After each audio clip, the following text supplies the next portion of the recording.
over the holidays, I was able to snag one of the 14.5 or 14.7 inch cold hammer forged FN barrels that you can purchase off of PSA's website. So for a while now, I've been wanting to try out one of their premium line uppers. The uppers obviously come, the barrels come from FN. They're cold hammer forged. FN, if people that are not in the know, kind of outsources, or a lot of rifle manufacturers outsource some of their barrels to manufacturers like FN. FN does a lot of military contracts with a lot of their rifle barrels and such, and their rifles in general. And this 14.7 inch barrel housed within PSA's M-LOK railing system here, which is actually pretty decent. I actually like it. Is pin and welded. The muzzle is pin and welded here. That makes it the entire length 16 inches, but the barrel itself is 14.7 inches, which keeps it at a legal limit, so where you don't necessarily have to go through all the paperwork, but at the same time makes the rifle very maneuverable in a way that the 16 inch feels just a tiny bit more cumbersome a little bit to get around areas and things on an inside and stuff. But at the same time, it can still have the velocity and the reach out power to use as a long distance rifle as well. So kind of does a lot of both worlds, and that's one of the reasons why I really wanted to get it. One of the things that I noticed about this upper, it makes the gun very well balanced. I can sit here and kind of put this and balance it here on one hand to where it kind of stays perfectly kind of perpendicular. It doesn't like move forward or move back. It's very, very well centered as a rifle. And that's one of the reasons why I think that this barrel length is really kind of like the Goldilocks barrel for me as far as rifles. I shot 11.5, 10.5 pistols. Obviously 16 inch ARs and things, but I know that people like 12.5, but this 14.7 or 14.5 is seems to me, for my body type and the way I like to run things, really, really, really good. So I tend to run my guns pretty hard. I take it through the paces, and I wanted to just kind of test one of these barrels out. So this barrel, since I got it over the holidays, it's been zeroed at 50 yards, the rifle has, with both the iron sights, the hollow sun optic, and the magnifier. And so far I've put only about 200 rounds in it through the tactical range, but they were 200 flawless rounds. The rifle has a really nice recoil to it. And everything about this rifle is other parts, so I'll kind of take you just from the loop of it here, from top to bottom here. The only real thing that's PSA in this build is the rail system, and possibly their gas block, which they do an okay job with. I'm going to kind of see how that works. But the barrel, as I said, is a 1-in-7 twist FN cold hammer forged barrel. The railing is from PSA. It's their M-LOK series rail. The foregrip, vertical foregrip here is a BCM vertical foregrip. Got a Streamlight flashlight with a Magpul mount on it.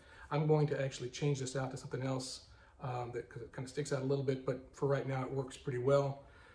Going down here, this is a BCM lower, and it has all of the BCM internal parts in it, the BCM two-stage trigger, and we've got the BCM bolt carrier group on the inside of there with the BCM furniture and the H1 buffer on the inside. The magnifier is also kind of a place carrier right now. It's, I think, just a UTG. I want to get a hollow-sun magnifier here in a little bit. But to be honest, it actually works pretty well, and it's zeroed with the rest of the rifle. Holds up pretty well through heavy abuse, so I'm actually pretty impressed with that. And it's an inexpensive little magnifier. Not the greatest thing in the world, but like I said, I'm just kind of using it as a placeholder for right now. The gun seems to be well gassed. Might be a little bit over gassed, but PSA has a way of kind of doing that to have the rifles do well with like underpowered or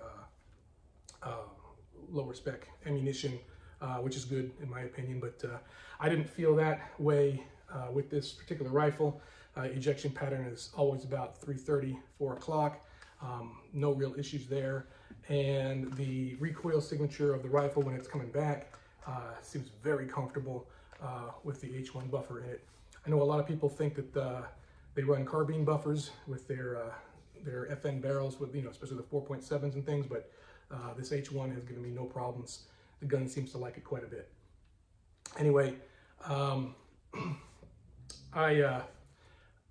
of the reasons that I think the length is important as far as the gun is that you're able to really maneuver the gun in a way to like get around certain obstacles and things to where you can do more of an inside kind of close quarters type of a thing, whereas you can, you know, use it to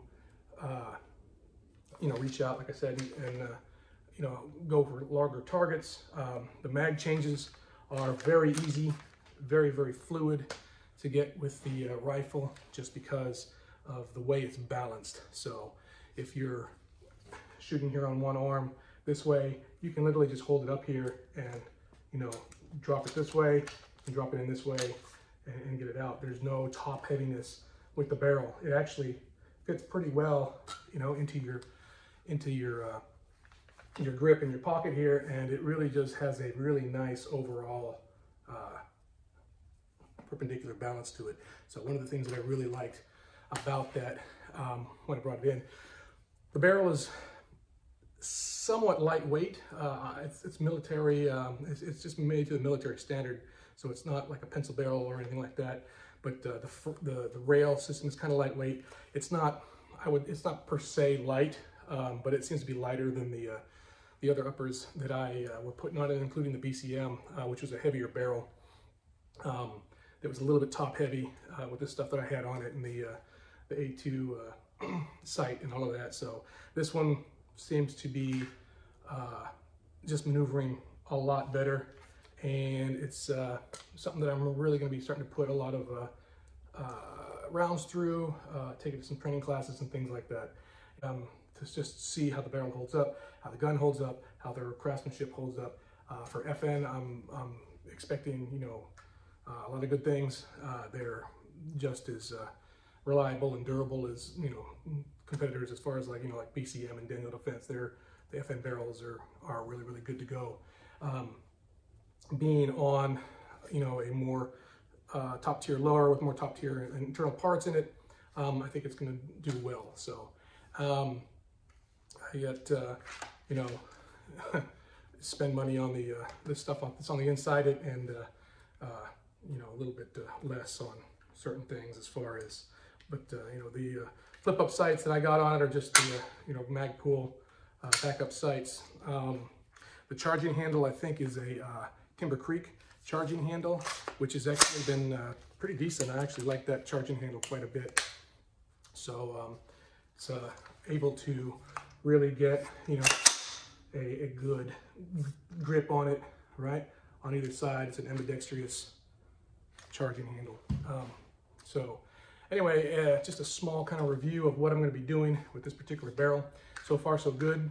And when I get more rounds through it, I'll give some updates on it. But right now, 14.7 cold hammer forged barrel on the BCM lower really seems to be a nice, you know, workaround for a lot of different types of things, whether it be long distance shooting, whether it be close quarter stuff, home defense, just, you know, the Goldilocks, aspect of this rifle, to where it's a kind of a good do-it-all rifle, where you're talking about any kind of thing from SHTF to going out and just tactical shooting, home defense, any of that stuff. So right now, nice, decent build, something to be watching in the future. So hopefully you enjoy it, and I'll be back with more updates later.